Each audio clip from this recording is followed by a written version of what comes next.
উন্নত চিকিৎসার জন্য লন্ডনের পথে বেগম খালেদা জিয়া। গুলশান থেকে বিমানবন্দর বিদায় জানাতে হাজারো নেতাকর্মীর ঢল।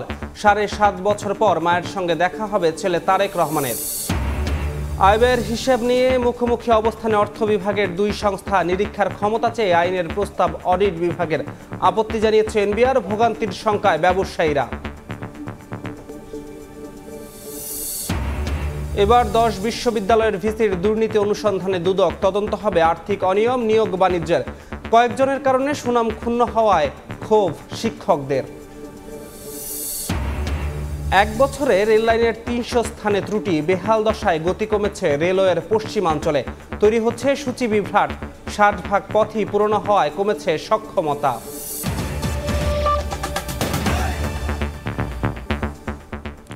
সকালের সময় সঙ্গে আছি আমি ধ্রুব ব্যানার্জি। উন্নত চিকিৎসার জন্য লন্ডনের পথে বিএনপি চেয়ারপারসন বেগম খালেদা জিয়া। মঙ্গলবার রাত 11:15টার দিকে তাকে বহনকারী এয়ার অ্যাম্বুলেন্সটি উড্ডয়ন করে। এর আগে হাজার হাজার নেতাকর্মীর ভিড় ঠেলে বিমানবন্দরে পৌঁছায় খালেদা জিয়ার গাড়িবহর। মেডিকেল বোর্ডের ৬ চিকিৎসক সহ বেগম জিয়ার সফরসঙ্গী ১৫ জন। সুস্থ হয়ে নেত্রী দেশে ফিরবেন এমন প্রত্যাশা দলটির মহাসচিব মির্জা ফখরুল ইসলাম আলমগীরের। দীর্ঘদিন ধরে অসুস্থ বিএনপি চেয়ারপারসন বেগম খালেদা জিয়াকে এক নজর দেখতে গাড়িবহর ঘিরে এই উদ্দীপনা। নেতাকর্মীদের ভিড়ে গাড়িবহরটি আগায় অত্যন্ত ধীর গতিতে। শুভেচ্ছা আর শুভকামনায় সিক্ত হন বিএনপি নেত্রী। গুলশান থেকে হযরত শাহজালাল আন্তর্জাতিক বিমানবন্দরে পথে পথে বেগম খালেদা জিয়াকে বিদায় জানাতে ব্যানার নিয়ে জড়ো হন অসংখ্য মানুষ। আবেগে আপ্লুত হয়ে গেছি যে আজকে আমাদের নেত্রী মুক্ত বাতাসে উনি দেশে বিদেশের মাটিতে সুচিকিৎসার জন্য যাবেন। স্বৈরাচারী শেখ হাসিনা পালিয়ে গেছেন, উনিও পালিয়ে যেতেন, তার নিজের চিকিৎসার কথা চিন্তা করতে। কিন্তু আমাদের নেত্রী, আমাদের মা, উনি কিন্তু কখনোই চিন্তা করেন না। উনি সবসময় দেশকে ভালোবেসেছেন। আমাদের খুব আজকে আনন্দের বিষয় যে আমাদের মা আজকে তার ছেলের সাথে দেখা করতে যাচ্ছে। ভাষায় বলে প্রকাশ করার মতো না। তিনি আজকে বীরের বেশে চিকিৎসার জন্য বিদেশ যাচ্ছেন। রাজনৈতিক প্রতিহিংসার কারণে বারবার আবেদন করেও খালি হাতে যাকে ফিরতে হয়েছে শেখ হাসিনার কাছ থেকে, সেই বেগম জিয়া যুক্তরাজ্যে যাচ্ছেন চিকিৎসার জন্য। নেতাকর্মী, দল, পরিবার ও চিকিৎসকরাও আশাবাদী বিদেশে চিকিৎসা শেষে সুস্থ হয়ে দেশে ফিরবেন সাবেক এই প্রধানমন্ত্রী। দেশের সকল নাগরিক, দলের নেতাকর্মী সবাই চায় যে উনি দ্রুত সুস্থ হয়ে দেশে এসে জনগণের মাঝে থেকে দেশের জন্য সেবা করেন। বেগম খালেদা জিয়াকে বিনা চিকিৎসায় কবর সদৃশ কারাগারে নিক্ষেপ করা হয়েছে, মৃত্যুর দিকে ঠেলে দেওয়া হয়েছে। উনি চিকিৎসা করে সুস্থ হয়ে আবার আমাদের মাঝে এসে উনি দেশের মানুষের উন্নয়নে, দেশের উন্নয়নে কাজ করবেন। এটাই আমাদের পাওনা। আমাদের নেত্রী আজকে চিকিৎসার জন্য দেশের বাইরে যাচ্ছে। তাকে আবার সুস্থ চলে বাংলাদেশে এমন একটি সরকার প্রতিষ্ঠা হবে যে সরকারকে উনি দেখে যাবে গণতান্ত্রিক সরকার। রাত 11টার দিকে বিমানবন্দর এলাকায় পৌঁছান বিএনপি নেত্রী। কঠোর নিরাপত্তার মধ্য দিয়ে তার গাড়িবহর প্রবেশ করে বিমানবন্দরে। ইমিগ্রেশনের আনুষ্ঠানিকতায় যাত্রা করে বেগম খালেদা জিয়াকে বহনকারী বিশেষ এয়ার অ্যাম্বুলেন্সটি। তার সঙ্গে রয়েছেন ছোট ছেলে প্রয়াত আরাফাত রহমান কোকরের স্ত্রী শর্মিলা রহমান সিথি, চিকিৎসক দল, বেশ কয়েকজন বিএনপি নেতা, ব্যক্তিগত কর্মী ও 2 জন গৃহকর্মী সহ 15 জন। রাত 11:15টার দিকে লন্ডনের উদ্দেশ্যে উড্ডয়ন করে বেগম খালেদা জিয়াকে বহনকারী এয়ার অ্যাম্বুলেন্সটি। এরপর গণমাধ্যমে কথা বলেন বিএনপি মহাসচিব মির্জা ফখরুল ইসলাম আলমগীর। আমরা আশা করছি যে সুচিকিৎসা করে দেশনেত্রী বেগম খালেদা জিয়া আবার দেশের মানুষের কাছে ফিরে আসবেন। যাওয়ার সময়ে তিনি দেশবাসীকে যে তারা যেন আমার জন্য দোয়া করেন, আর আমিও আল্লাহ তাআলার কাছে এই দোয়া চাইছি, আল্লাহ যেন এই দেশকে, দেশবাসীকে যেন ভালো রাখেন, তাদের কল্যাণ করেন। এর আগে 2017 সালের 15 জুলাই চোখ ও পায়ের চিকিৎসা নিতে লন্ডনে গিয়েছিলেন বিএনপি চেয়ারপারসন। সে সময় তার বড় ছেলে তারেক রহমান ও তার পরিবারের সঙ্গে ছিলেন বেগম জিয়া।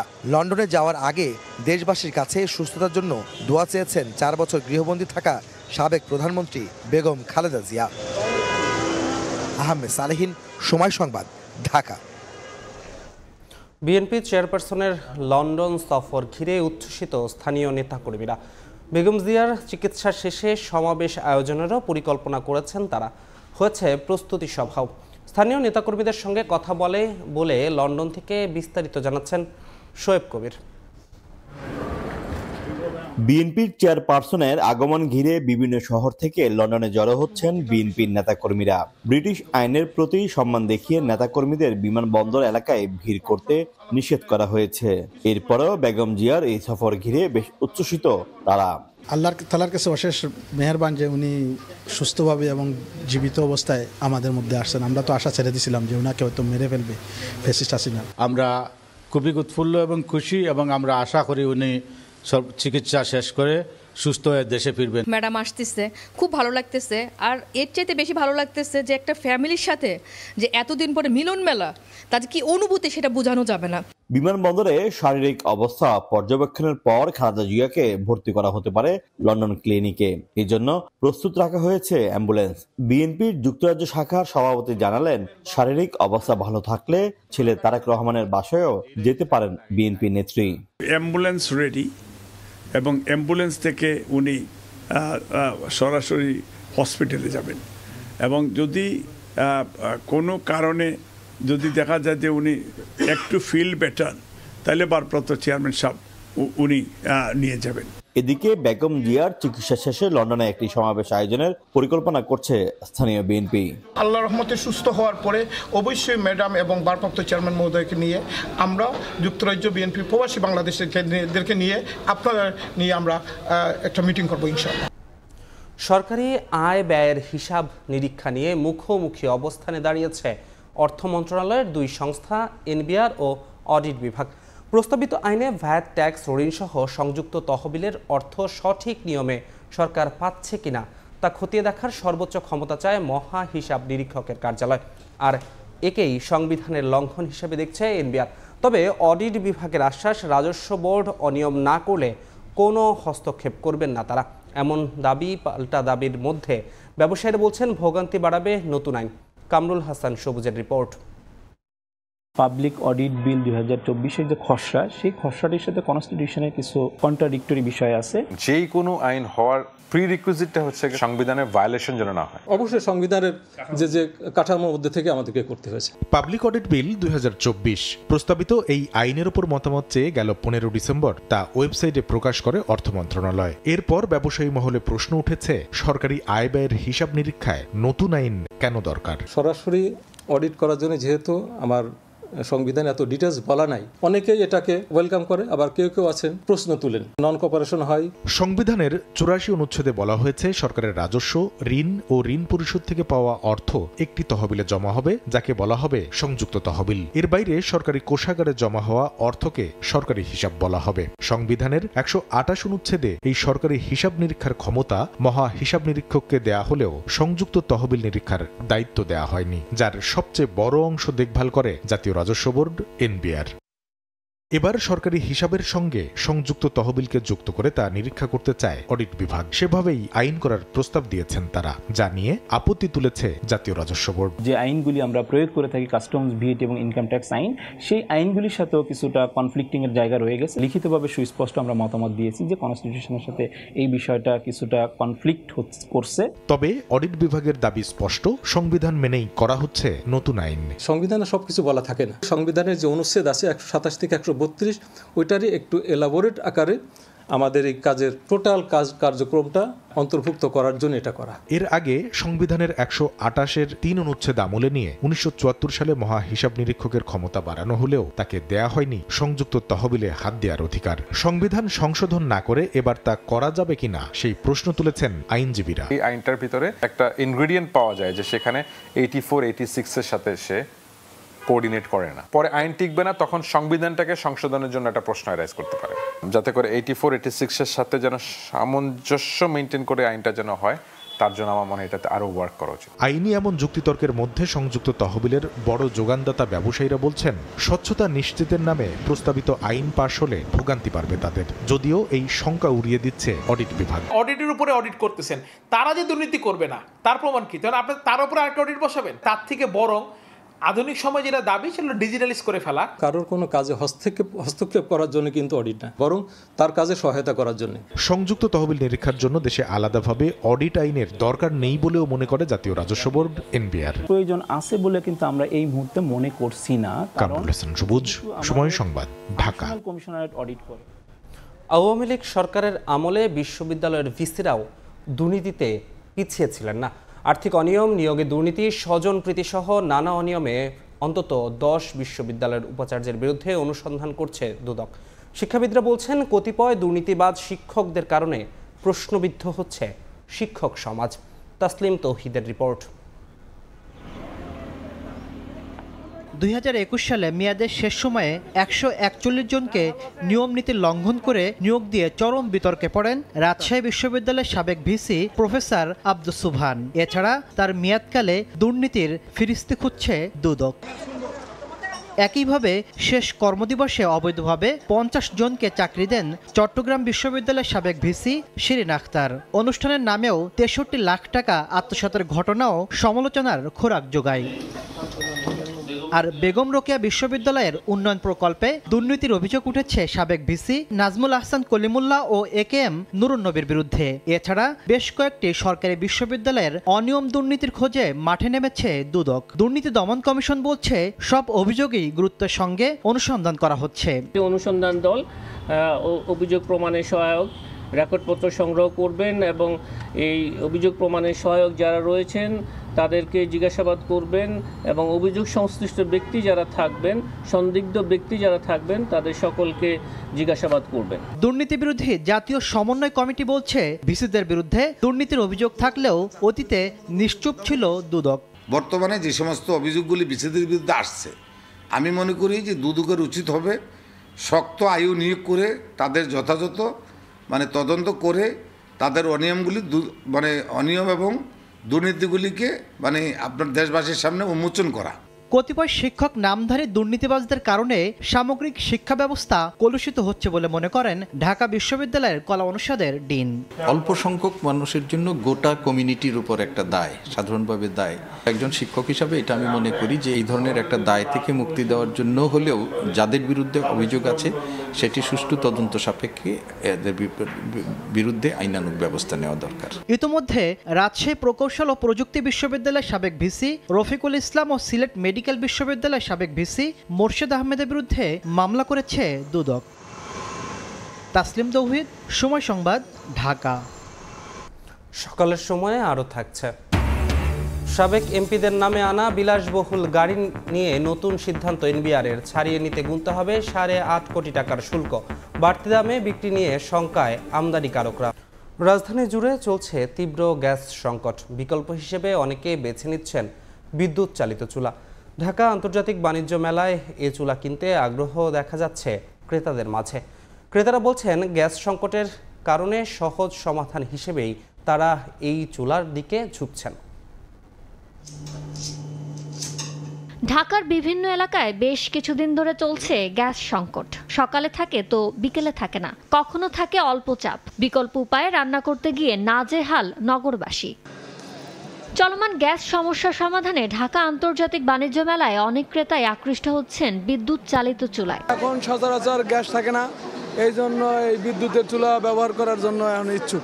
দাম কিন্তু আমার মনে হচ্ছে রিজনেবল প্রাইস না, একটু বেশি লাগতেছে আমার কাছে। যদি এখন ডিসকাউন্ট দিচ্ছে তারপরে আমার মনে হয় আরেকটু কম হলে বেটার হয় আর কি। ইন্ডাকশন ইনফ্রারেড নামে বিক্রি হওয়া বিদ্যুৎ চালিত চুলা সহ হোম অ্যাপ্লায়েন্সের বিভিন্ন পণ্যে ছাড় ও নানা অফার দিচ্ছেন বিক্রেতারা। কাস্টমার আসতেছে, দেখতেছেন, ওনারা চুজ করে যাচ্ছেন, অনেকে প্রি বুক করছেন। আমাদের প্রত্যেকটা পণ্যতেই 15% পর্যন্ত ডিসকাউন্ট আছে। এখন পর্যন্ত হোম অ্যাপ্লায়েন্স দেখছি, পাশাপাশি আরও আদার্স যে মেলায় অনেক ধরনের পণ্য আছে, সবই আসলে আমাদের পারিবারিকভাবে প্রয়োজন হয়।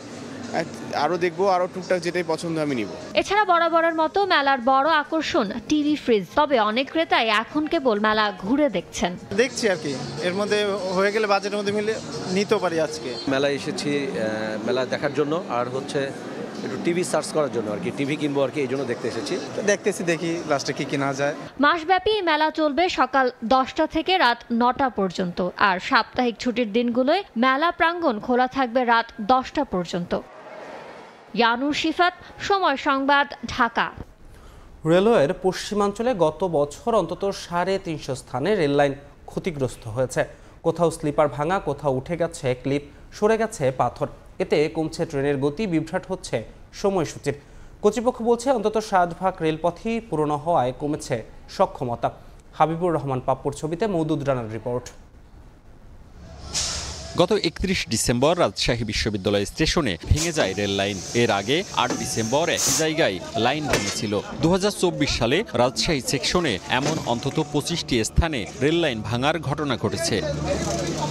রেলওয়ের পশ্চিমাঞ্চলে রেলপথের দৈর্ঘ্য ১,৪২৭ কিলোমিটার। গত এক বছরে এ পথের ৩৫৭টি স্থান ক্ষতিগ্রস্ত হয়েছে। রেল বিভাগের হিসাবে পশ্চিমাঞ্চল রেলের খুলনা ও রাজবাড়ী প্রকৌশলী বিভাগের আওতায় ৪০টি স্থানে লাইন ভেঙেছে। সবচেয়ে বেশি ১২ বার ভেঙেছে মোবারকগঞ্জ সেকশনে। রাজশাহী জয়দেবপুর প্রকৌশলী বিভাগের আওতায় রেলপথ ভেঙেছে ৩১৭টি স্থানে। সবচেয়ে বেশি ১২১টি স্থানে ভেঙেছে হিলি সেকশনে। বেশি লাইন ভাঙার ঘটনা জানুয়ারি, ফেব্রুয়ারি ও ডিসেম্বর মাসে। এই যে রেল লাইন ভেঙে যায়, ফেটে যায়, নাট বোল্ট লুজ হয়, আর এগুলোর জন্য আমাদের অবশ্যই লোকজন আছে। এগুলো ভাঙে বা ফাটে, এগুলো আমরা আমাদের অফিসকে জানাই, হ্যাঁ, তারা ঠিক সময়তে এসে মেরামত করে দিয়ে চলে যায়। যাত্রীদের অভিযোগ, অনেক স্থানে লাইনের উপর ট্রেন উঠতেই দেবে যায় স্লিপার। ভাঙা স্লিপারের পাশাপাশি অনেক স্থানে নেই ক্লিপ। কোথাও স্লিপার ভাঙা, কোথাও ক্লিপ উঠে গেছে স্লিপার থেকে। এতে কমেছে ট্রেনের গতি। সময়সূচি বিভ্রাটের কারণে বেড়েছে ভোগান্তি। রেল লাইন ভেঙে গেলে ট্রেন থেমে যায়, মানে ট্রেন সামনে আগাতে পারে না, রেলের শিডিউল বিপর্যয় ঘটে। কিছুদিন আগে উল্লাপাড়া মনে করেন রেল লাইন আমরা ভোগান্তির মধ্যে শিকার হয়ে বসে থাকলাম। যদি সংস্কার করা হয় তাহলে আমরা আরো কম সময়ে ঢাকা পৌঁছতে পারবো। কর্তৃপক্ষ বলছে পশ্চিমাঞ্চলের অন্তত ৬০% রেলপথই পুরনো হওয়ায় কমেছে সক্ষমতা। তবে নতুন রেল লাইন স্থাপনে ২টি প্রকল্প নেয়ার কথা জানান সংশ্লিষ্ট কর্মকর্তা। প্রকল্পগুলো যে কোনো কারণে একটু লেন্দি হয়েছে, এখন তো আর্থিক সংকটই আছে। স্টাডি দুটোরই প্রায় শেষ। এখন যদি প্রকল্প হয় তখন এই রেলগুলো সব চেঞ্জ করা হবে। রেলওয়ের পশ্চিমাঞ্চলে বর্তমানে ১২৩টি যাত্রীবাহী ট্রেন চলাচল করে। মওদুদ রানা, সময় সংবাদ, রাজশাহী। আওয়ামী সরকারের এমপিদের নামে আনা ৪২টি পাজেরো গাড়ি নিলামের পরিবর্তে আমদানিকারক প্রতিষ্ঠানকে দিয়ে ছাড় করানোর সিদ্ধান্ত নিয়েছে এনবিআর। অন্তত ৪০০ কোটি বাড়তি রাজস্ব লাভের আশায় এনবিআরের এই সিদ্ধান্ত। প্রতিটির শুল্ক বাবদ ৮.৫ কোটি টাকা পরিশোধের মাধ্যমে ২৪টি গাড়ি ডেলিভারি নিতে চট্টগ্রাম কাস্টম হাউস আমদানিকারকদের কাছে চিঠি পাঠিয়েছে। তবে অতিরিক্ত শুল্কায়নের কারণে গাড়িগুলো বিক্রি না হওয়ার শঙ্কা ব্যবসায়ীদের। শাখাউত টিপুর ক্যামেরায় বিস্তারিত জানাচ্ছেন কমল দে। ৫ মাসের বেশি সময় ধরে চট্টগ্রাম বন্দরের কারশেডে এভাবে সারিবদ্ধভাবে পড়ে আছে পতিত আওয়ামী লীগ সরকারের সংসদ সদস্যদের নামে আনা শুল্কমুক্ত সুবিধার গাড়ি। ছাত্র জনতার গণ আন্দোলনে গাড়ি আমদানিকারক দ্বাদশ সংসদের সংসদ সদস্যরা পালিয়ে যাওয়ায় গাড়িগুলো ছাড় করা নিয়ে জটিলতার সৃষ্টি হয়। চট্টগ্রাম কাস্টম হাউজের পাঠানো একাধিক চিঠির প্রেক্ষিতে শেষ পর্যন্ত আমদানিকারকদের আবেদনের বিপরীতে ছাড় করার সিদ্ধান্ত জানিয়েছে জাতীয় রাজস্ব বোর্ড। আমদানিকারকগণ যদি তার অনুকূলে ছাড়করণ করে, যথাযথ শুল্ক পরিশোধ করে, তাহলে তার অনুকূলে ছাড়করণ করা হবে, নাহলে আমরা নিলাম প্রক্রিয়া চলে যাব। গত বছরের 14 সেপ্টেম্বর এই গাড়িগুলো নিয়ে আসা হয়েছিল বন্দরের কারশেডে। আইন অনুযায়ী 30 দিন অর্থাৎ 14 অক্টোবরের মধ্যে আমদানিকারক এসব গাড়ি ছাড় না করায় নিলামের জন্য 24টি land cruiser by paper Chattogram custom হাউজের কাছে হস্তান্তর করেছে চট্টগ্রাম বন্দর কর্তৃপক্ষ। যে প্রক্রিয়াই হোক না কেন, এটা অকশন আউট হোক কিংবা প্রকৃত আমদানিকারক ডিউটি দিয়ে ডেলিভারি নিক, আমরা চাই আমাদের জায়গাটা খালি হোক। এমপিভুক্ত গাড়ি যেখানে ডিক্লারেশন আছে, তো এমপিরাই তো নাই, এই গাড়ি আবার আমদানিকারককে। তবে নিলাম না করে আমদানিকারকদের কাছে গাড়ি হস্তান্তরের প্রক্রিয়া নতুন করে আইনি জটিলতার সৃষ্টি হতে পারে বলে শঙ্কা বিডারদের। যদি বর্তমান কমিশনার মহোদয় ওই সিদ্ধান্ত নেয়, হয়তো জাতীয় রাজস্ব বোর্ডের স্বার্থে যদি করে থাকে, আমাদের বলার কিছু নাই। যেহেতু এমপিরা নাই, এটা স্বাভাবিক কারণে নিলামে বিক্রি করায় মনে হয় গভর্নমেন্টের রুলস অনুযায়ী নিলামে বিক্রি করতে হবে। জাপান থেকে আমদানি করা প্রতিটি গাড়ির আমদানি মূল্য 1 থেকে 1.5 কোটি টাকা। তার সঙ্গে 8.5% হিসেবে আমদানি শুল্ক যুক্ত হলে গাড়ির বাজার মূল্য দাঁড়াবে 12 থেকে 15 কোটি টাকা। এত চড়া দামে এই গাড়ি বাজারে বিক্রি হবে না বলে দাবি গাড়ি ব্যবসায়ীদের। 10 কোটি টাকা মূল্য হিসাবে এই গাড়ি কেউ বের করবে বলে আমার মনে হয় না। আমদানিকারককে একবার চিঠির মাধ্যমে ছাড়াবে কিনা জিজ্ঞাসা করে, এটা দেরি না করে পরবর্তী পদক্ষেপ আসলে অকশনের মাধ্যমে দিয়ে দেওয়াই আমি বেটার মনে করি। তারান্না হালিম কিংবা জান্নাতারা হ্যান্ডির গাড়ি সহ মোট 42টি গাড়ি চট্টগ্রাম সহ বিভিন্ন বন্দরে আটকা পড়ল। ক্রিকেটার সাকিব আল হাসান এবং ব্যারিস্টার সুমন সহ 7 জন তৎকালীন সংসদ সদস্য জুলাই মাসে গাড়ি ছাড় করে নিয়েছে। এর আগেও নিলামে দীর্ঘসূত্রিতার কারণে নষ্ট হয়েছে শত শত গাড়ি। আর এর ফলে একদিকে যেমন সরকার রাজস্ব হারাচ্ছে, ঠিক তেমনি গাড়ি আমদানি বাবদ লাখ লাখ মার্কিন ডলার বিদেশে চলে যাচ্ছে। এবার যেহেতু এমপি সুবিধায় আনা 24টি গাড়ি আমদানিকারকদের ছাড় করার সুবিধা দেওয়া হয়েছে, তাই হয়তোবা গাড়িগুলো নষ্ট হওয়া থেকে বাঁচবে। আর এতে সাশ্রয় হবে অন্তত 200 কোটি টাকা। চট্টগ্রাম বন্দরের কারশেড থেকে কমল দে, সময় সংবাদ। প্রায় 2 মাস পর চালু হলো পটুয়াখালীর পায়রা তাপ বিদ্যুৎ কেন্দ্রের দ্বিতীয় ইউনিটের বিদ্যুৎ উৎপাদন। রক্ষণাবেক্ষণের কাজ শেষে সোমবার রাত 9:30টার দিকে বিদ্যুৎ উৎপাদন শুরু করে কর্তৃপক্ষ। বিষয়টি নিশ্চিত করেছেন পায়রা 1320 মেগাওয়াট তাপবিদ্যুৎ কেন্দ্রের সহকারী ব্যবস্থাপক শাহ মনি জিকো। এর আগে গত বছরের 9 নভেম্বর রক্ষণাবেক্ষণের জন্য দ্বিতীয় ইউনিটের বিদ্যুৎ উৎপাদন কার্যক্রম বন্ধ করে দেওয়া হয়।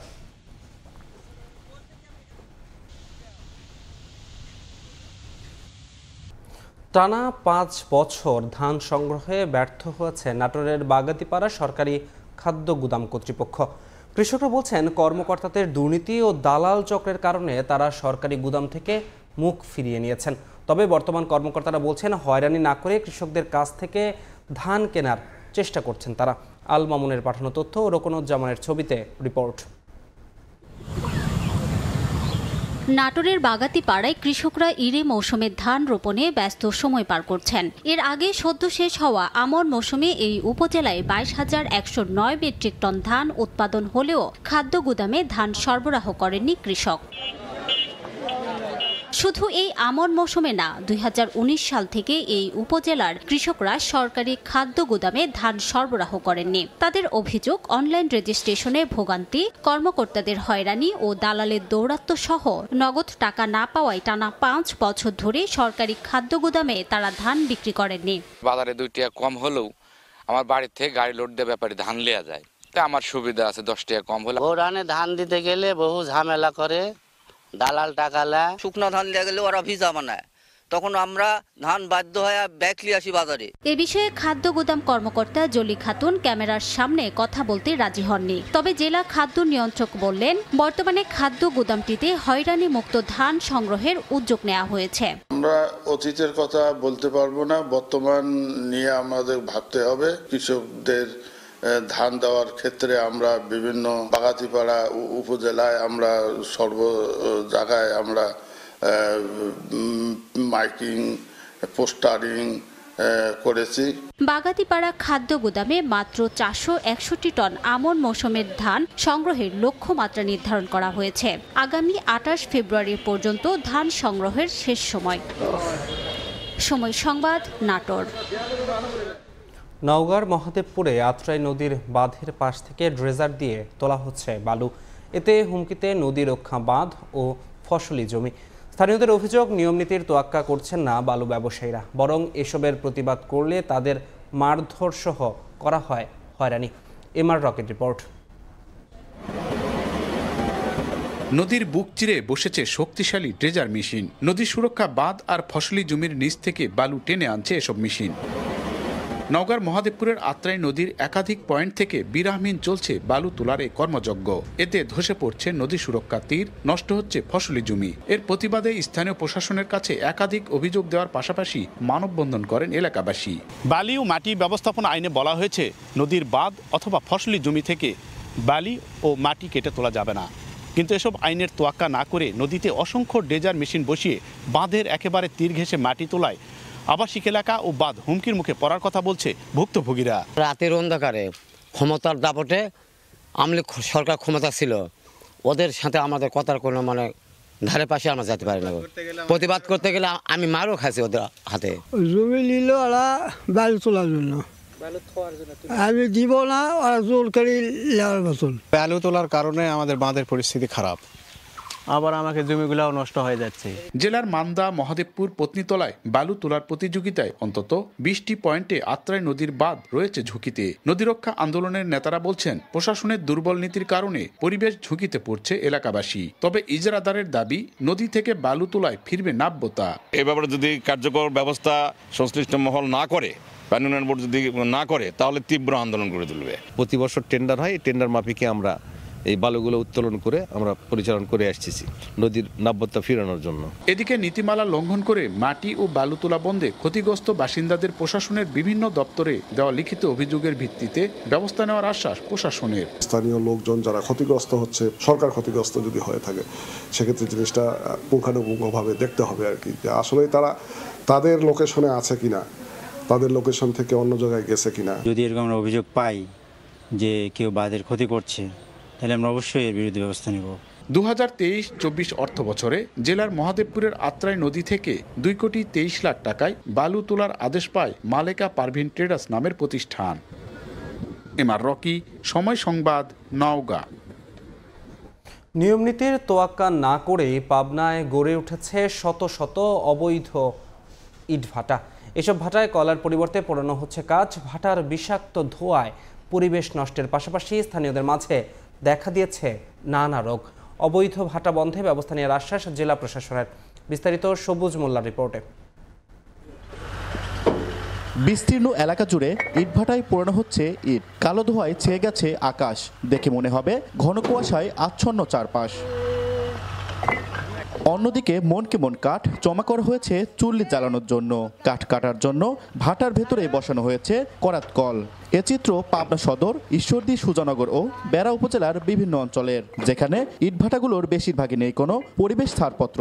নিয়ম নীতির তোয়াক্কা না করেই প্রশাসনের কিছু ঊর্ধ্বতন কর্মকর্তাদের যোগসাজশে চলছে অবৈধ কার্যক্রম। ইটভাটায় কয়লার পরিবর্তে কাঠ পোড়ানোর কারণে ভারসাম্য হারাচ্ছে পরিবেশের। আর গ্রামের মধ্যে সড়ক দিয়ে ইট বোঝাই ভারী যানবাহন চলাচলের কারণে নষ্ট হচ্ছে রাস্তা, সেই সঙ্গে ধুলাবালিতে নষ্ট হচ্ছে ফসল। ভাটার যে কালো ধোয়া হয় সেটাতে আমাদের স্বাভাবিক যে ফসল সেটা পাই না, আর মৌসুমী ফল হচ্ছে আমরা একদমই বলা চলে যে পাই না। ফসলের ক্ষতি তো হচ্ছে, কলা বাড়ি ঘরের পাশ দিয়ে যে সমস্ত টালমাল দিয়া ওই দেখেন কেমন ধুলা পড়ে ভরে গেছে, ফসল হয়। শিশু এবং বয়স্কদের জন্য যে শ্বাসকষ্ট, বয়স্কদের জন্য ফুসফুসের ক্যান্সার, এই ধরনের রোগগুলোর প্রভাব ফেলতে পারে। অবৈধ ইটভাটা বন্ধে ব্যবস্থা নেওয়ার আশ্বাস পরিবেশ অধিদপ্তর ও জেলা প্রশাসনের। তথ্যপত্র সংগ্রহ করে জেলা প্রশাসন সহ অন্যান্য সংশ্লিষ্ট সকল দপ্তরের সাথে সমন্বয় করে আমরা কাজ করব।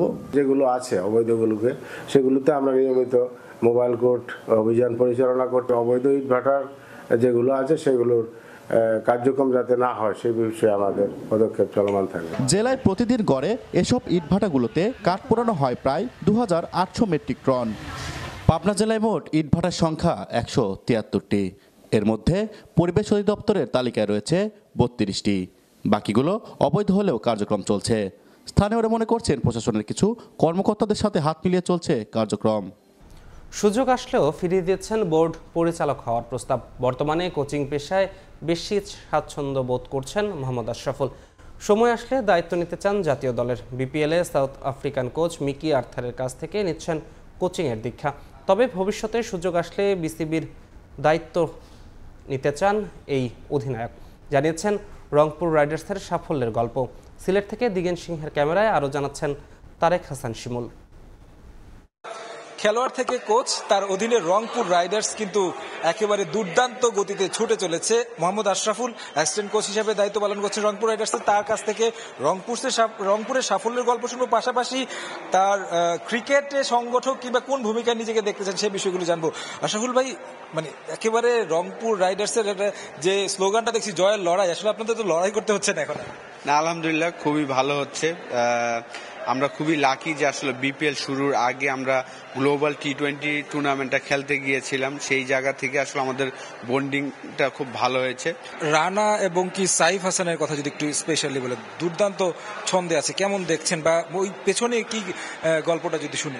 নাহিদ রানা আমরা জানি যে ওয়ার্ল্ডের ফাস্টেস্ট বোলারদের একজন, কারণ আমরা জানি যে সে কতটা এফেক্টিভ হতে পারে আমাদের বাংলাদেশি ব্যাটসম্যানদের এগেনস্টে বা ফরেন প্লেয়ারদের এগেনস্টে। যেহেতু 145 পেসে বোলারদের ফেস করাটা কিন্তু এতটা ইজি না। এক্স ক্যাপ্টেনরা যদি বা ক্রিকেট রিলেটেড পার্সনরা যদি বোর্ডে আসে, সেটা কতটা ভালো হয় ক্রিকেটের জন্য, আপনার ইচ্ছা আছে কিনা? না, দেখেন, আমার এই ঘটনা যখন 4-5 মাস আগে হয়েছিল তখন একটা অফার এসেছিল, কিন্তু যেহেতু আমি লেভেল 3 করেছিলাম লাস্ট ইয়ার এবং আমিও চিন্তায় ছিলাম যে আসলে আমার কোন জায়গাটা যাওয়া উচিত। আমি মনে করি যে আমি খুব এনজয় করছি কোচিংটা। এই বোর্ড ডাইরেক্টর বা অন্য কোনো জিনিসগুলো হয়তো আমি একদম যখন বেঁচে থাকলে শেষের দিকে করতে চাই। এখন আমি যেহেতু আমার এনার্জি আছে, আমি মাঠে কাজ করতে পছন্দ করছি, আমি কোচিং লাইনেই থাকতে চাই। আমরা আসলে দেখছি এখন যেহেতু সালাউদ্দিন স্যার হচ্ছে ন্যাশনাল টিমে অ্যাসিস্ট্যান্ট কোচ হয়েছে, আস্তে আস্তে সময় আসছে মানে হেড কোচও বাংলাদেশি কেউ হবে, নিশ্চয়ই সেই স্বপ্ন আছে, যেহেতু কোচিং পেশাটাকে আপনার বেশি পছন্দ। আর ডেফিনেটলি এখন জাস্ট আমার স্টার্ট হয়েছে, আমি একটা একটা করে কাজ করছি, আমার এক্সপিরিয়েন্স নেওয়ার চেষ্টা করছি। তো এটা তো সবার প্রত্যেকটা মানুষের একটা স্বপ্ন থাকে, কিন্তু এখনই আমি এত বড় চিন্তা করছি না, আমি জাস্ট একটা একটা করে চেষ্টা করছি ভালো কাজ করার জন্য। তিনি কোচিং পেশাটাকে যেভাবে আঁকড়ে ধরেছেন, সেই পেশাটায় বাংলাদেশের সর্বোচ্চ লেভেলে যেতে চান, সেই প্রত্যাশার কথাই জানিয়েছেন। তারেক হাসান শিমুল, সময় সংবাদ, সিলেট। সকালের সময় শীর্ষ সংবাদগুলো জানিয়ে দিচ্ছি আরেকবার। উন্নত চিকিৎসার জন্য লন্ডনের পথে বেগম খালেদা জিয়া। গুলশান থেকে বিমানবন্দর বিদায় জানাতে হাজারো নেতাকর্মীর ঢল। 7.5 বছর পর মায়ের সঙ্গে দেখা হবে ছেলে তারেক রহমানের। আয় ব্যয়ের হিসাব নিয়ে মুখোমুখি অবস্থানে অর্থ বিভাগের 2 সংস্থা। নিরীক্ষার ক্ষমতা চেয়ে আইনের প্রস্তাব অডিট বিভাগের। আপত্তি জানিয়েছে এনবিআর। ভোগান্তির শঙ্কায় ব্যবসায়ীরা। এবং এবার 10 বিশ্ববিদ্যালয়ের ভিসির দুর্নীতি অনুসন্ধানে দুদক। তদন্ত হবে আর্থিক অনিয়ম, নিয়োগ বাণিজ্যের। কয়েকজনের কারণে সুনাম ক্ষুণ্ণ হওয়ায় ক্ষোভ শিক্ষকদের।